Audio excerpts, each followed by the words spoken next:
Hey, welcome to episode of Chad's Beer Reviews.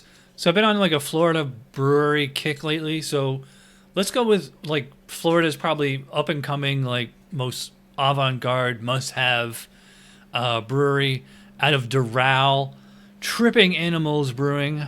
Love that label with the black light poster.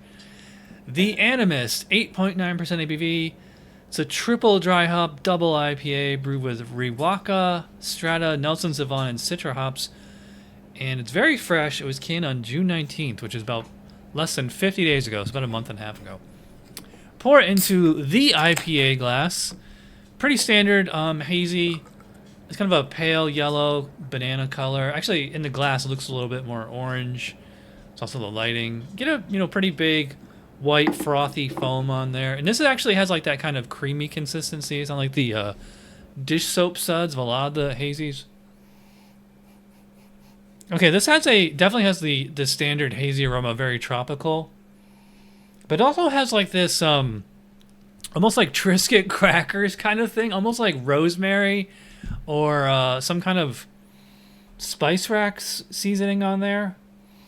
Yeah, it's almost like I was gonna say like rosemary or thyme or something. I mean, it doesn't say they use any spices in here. I'm not super familiar with Riwaka, and I know it's Strata. 𝓑𝓻𝓮𝓲𝓸𝓷's like white grape, Citra, obviously citrus, so that's really more tropical. Um, yeah, I mean, it could just be very, very grassy, from extent. I mean, it's triple dry hop, so yeah. I guess that you could call that a grassiness, but yeah, to me, like it almost has like, I mean, there could be wheat in here for all I know. I tried looking it up and it doesn't. I couldn't find any description other than what's on the label here. So let's see what we're in for. Cheers.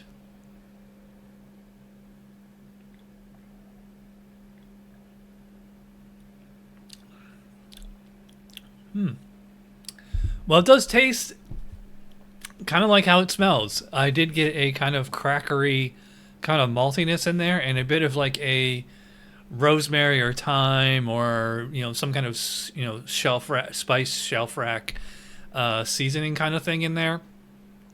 Most hazies are tend to be very, very tropical, like very juicy, like up front, and this one's more like citrus pith. Yeah, I would not call this. This is not that juicy hazy. And in fact, this is the second hazy this week I've had that has not been juicy and actually been kind of spicy. So maybe the hazy producers are like trying a new thing, which I mean I hope so. I mean I'm kind of getting sick of drinking the same old, basically the same three flavors over and over again.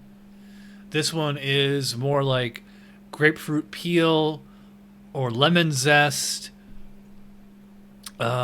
I get maybe like a little bit of white grape in there, which is pretty standard with 𝓑𝓻𝓮𝓲𝓸𝓷. Oddly enough, it's usually you get like a huge pineapple or mango or passion fruit on hazies. I'm really not getting that here. I'm getting like maybe like a pineapple zest, if that's such a thing.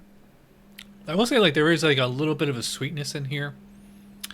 Not sure if it's just from like the big malt. It could be have like I would say a slightly fluffy kind of texture. Definitely pretty soft, smooth, creamy.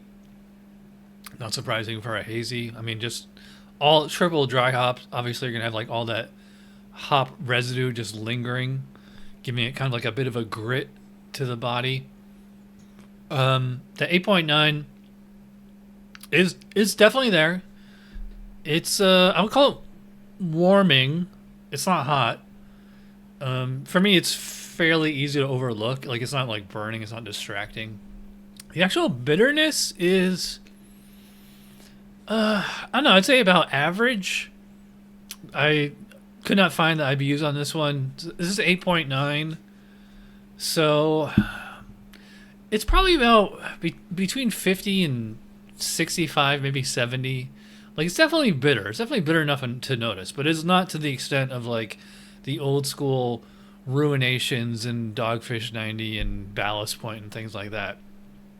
It's not a bitter, tearing up your tongue kind of bitterness. In fact, I think more of the flavor here comes from, like I was saying, like the grassy, the spicy kind of character, the seasoning kind of character.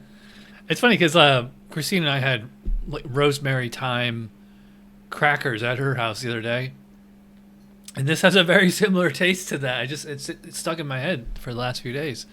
I'm not saying this is bad at all. It's not bad at all. I will say I'd like this like a little bit better than the 7-Is-Up from Equilibrium.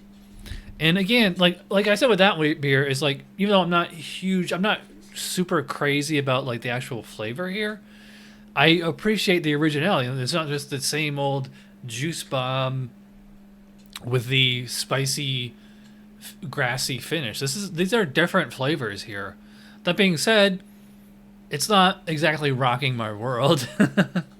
Yeah, I think I'm gonna say 7 for the Animist. Cool label though. I will definitely be saving this. They should blow this up into a poster. This would be a definite blacklight poster. In fact, they probably can do it.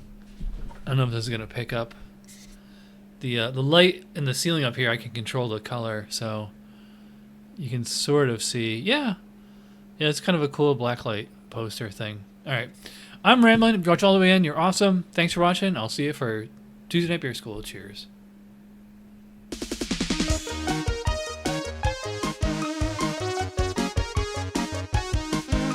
Somebody brewed it, Chad just reviewed it. Thanks for watching Chad's Beer Review. Trust me, the next episode will be a lot better.